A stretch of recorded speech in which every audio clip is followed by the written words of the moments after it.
মারামারি, লাল কার্ড এবং এক গোলের ড্র। চরম নাটকীয় ম্যাচের পর যেভাবে সেমিফাইনাল খেলবে বাংলাদেশ, মাঠের ফুটবল রূপ নিল রণক্ষেত্র, ছড়ালো চরম উত্তেজনা। রেফারি পকেট থেকে বের হয়েছে একের পর এক লাল কার্ড। সাফ অনূর্ধ্ব-23 দল চ্যাম্পিয়নশিপে মালদ্বীপের বিপক্ষে বাংলাদেশের ম্যাচটি রূপ নিয়েছিল এক চরম ড্রামায়। এক গোলে ম্যাচটি ড্র হলো। সব নাটকীয়তা শেষে টুর্নামেন্টের সেমিফাইনাল নিশ্চিত করেছে লাল সবুজের প্রতিনিধিরা। ম্যাচের শুরু থেকে দুই দলের মধ্যে অমানীয় মনোভাব স্পষ্ট দেখা গিয়েছিল, তবে দ্বিতীয়ার্ধে গিয়ে নিয়ন্ত্রণ হারায় ম্যাচটি। একটি ফাউলকে কেন্দ্র করে মাঠে দুই দলের ফুটবলাররা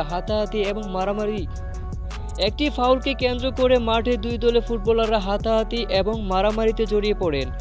পরিস্থিতি শান্ত করতে রেফারিকে বেশ বেগ পেতে হয়। উত্তেজনা ছড়ানোর দায়ে ম্যাচ শেষের আগে রেফারি দুই দলের মোট 3 জন খেলোয়াড়কে লাল কার্ড দেখিয়ে দেয়।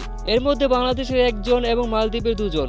বাংলাদেশ বনাম এবং মালদ্বীপের এই স্নায়ু যুদ্ধ শেষ পর্যন্ত এক গোলের ড্রয়ে রূপ নেয়। ম্যাচে প্রথমার্ধে আক্রমণ প্রতি আক্রমণে খেলা জমজমাট থাকলেও কোনো দলই জালে দেখা পায়নি।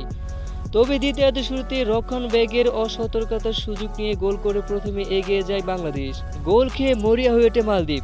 এক গোলের ম্যাচ ড্র করার পরও বাংলাদেশ কিভাবে সেমিফাইনাল পা রাখলো তা নিয়ে ফুটবল প্রেমীদের মধ্যে কৌতূহল জন্মেছে এবং অন্য দলগুলো চেয়ে গোল ব্যবধানে এগিয়ে থাকায় বাংলাদেশকে রানার্স আপ বা গ্রুপ চ্যাম্পিয়ন হিসেবে সরাসরি সেমিফাইনাল টিকিট নিশ্চিত করে ফেলেছে লাল সবুজেরা। ম্যাচ শেষে দলের কোচ বলেন, ম্যাচের শেষের দিকে অনাকাঙ্ক্ষিত ঘটনাটি এড়ানো যেত, তবে ছেলেরা চাপের মুখে যেভাবে ঘুরে দাঁড়িয়েছে এবং শেষ পর্যন্ত সেমিফাইনাল নিশ্চিত করেছে তার জন্য আমি গর্বিত। এখন আমাদের লক্ষ্য একটাই, ফাইনাল।